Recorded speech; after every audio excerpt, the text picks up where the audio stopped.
आणि आत्ताची आणखीन एक महत्त्वाची बातमी बरोबर 9:15 वाजता भारतीय शेअर बाजार सुरू झालाय आणि चांगली सुरुवात झालेली आहे। सेन्सेक्स 1000 तर निफ्टी 400 अंकांनी वधारलाय। काल घसरलेले शेअर्स आज वधारलेले पाहायला मिळतात। काल घसरलेले Tata Steel, Tata Motors, Hindustan Copper, Nalco, Hindalco हे सगळे शेअर्स आज वधारलेले दिसतात। तर एसबीआय, ॲक्सिस बँकेचे शेअर्स हे 3% उसळलेले पाहायला मिळतात। अधिक माहिती घेऊयात निनाद झारे यांच्याकडनं। निनाद, ज्या पद्धतीचा अंदाज वर्तवला जात होता तशी सुरुवात झाली आहे। भारतीय शेअर बाजारात आज सकारात्मक सुरुवात झालेली पाहायला मिळते। शेअर्स चांगलेच वधारलेले पाहायला मिळतात आणि भारतीय शेअर बाजाराची ही सुरुवात अतिशय महत्त्वाची आणि अतिशय सकारात्मक आहे। येत्या काळामध्ये भारतीय शेअर बाजारामध्ये ही उसळी कायम राहिली तर अर्थातच त्याचा फायदा होणार आहे। सध्या आपण बघतोय काही शेअर्स हे चांगलेच वधारलेले आहेत। काल अनेक शेअर्स खाली गेलेले होते, मायनसमध्ये दिसत होते। आज मात्र शेअर्स वधारलेत। सेन्सेक्स हजारांनी तर निफ्टी 400 अंकांनी वधारलेला पाहायला मिळतोय। अशा स्वरूपाचा ट्रेंड राहिला तर शेअर बाजार हा आणखीन वधारलेला आपल्याला पाहायला मिळेल। एसबीआय, ॲक्सिस बँकेचे शेअर्स हे 3% उसळी मारताना पाहायला मिळतात। तर दुसरीकडे Tata Steel, Tata Motors, Hindustan Copper, Nalco, Hindalco हे सगळे शेअर्स आज वधारलेले आहेत। त्यामुळे अर्थातच शेअर बाजारातली ही उसळी अपेक्षित होती। यापूर्वी सुद्धा शेअर बाजार सुरुवात जी आहे त्याची चांगली होईल असं म्हटलं जात होतं।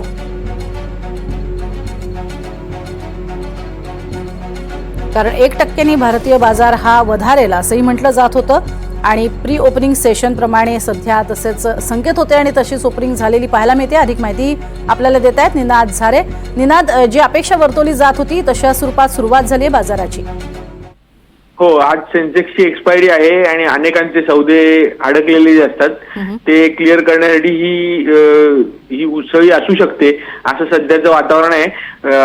सेन्सेक्स साधारण 1200 अंकांनी उसळलाय तर निफ्टी सुद्धा साधारण 1.60% म्हणजे 350 अंकांनी उसळलेला आहे सुरुवातीच्या सुरुवातीच्या काही मिनिटांमध्ये। या प्रामुख्याने बँकिंग क्षेत्रातील शेअर्सचा मोठा वाटा आहे। त्याचप्रमाणे काल जे धातू क्षेत्र किंवा आयटी क्षेत्र या क्षेत्रातले कंपन्यांचे शेअर्स कोसळलेले होते त्या शेअर्समध्ये खालच्या पातळीवरती चांगली आकर्षक किंमत मिळत असल्यामुळे, किमतीला ते शेअर्स उपलब्ध असल्यामुळे खरेदी परतताना आपल्याला बघायला मिळते। काल साधारण 2200 अंकांनी सेन्सेक्स घसरलेला होता, त्यापैकी 1200 अंक आता सेन्सेक्सने रिकव्हर केलेत असं आपण म्हणायला हरकत नाही। त्याचप्रमाणे छोट्या ज्यामध्ये मिड कॅप कंपन्या आहेत, एम्फोसिस बीएफएल असेल किंवा एल&टी टेक असेल किंवा पर्सिस्टंट सिस्टम्स असेल, या सगळ्या ज्या मिड कॅप आयटी कंपन्या होत्या त्या कंपन्यांमध्ये काल मोठ्या प्रमाणात घसरण झालेली होती। त्या सगळ्या कंपन्यांचे शेअर्स आज खालच्या पातळीवर खरेदी त्यात परतलेली आहे आणि वरती आहेत।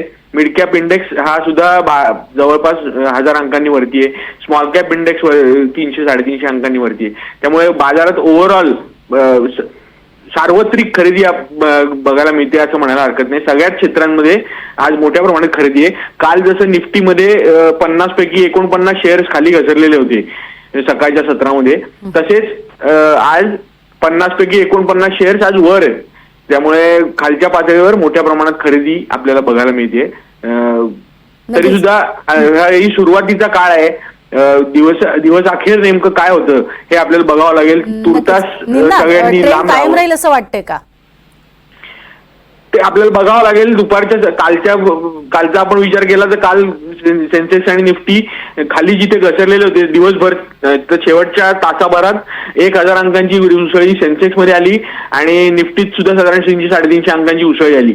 आता याचा जर का आपण व्यत्यास आज दुपारी बघायला मिळाला की तर वरच्या पातळीवर पुन्हा एकदा नफा वसुली येते का हे आपल्याला बघावं लागेल।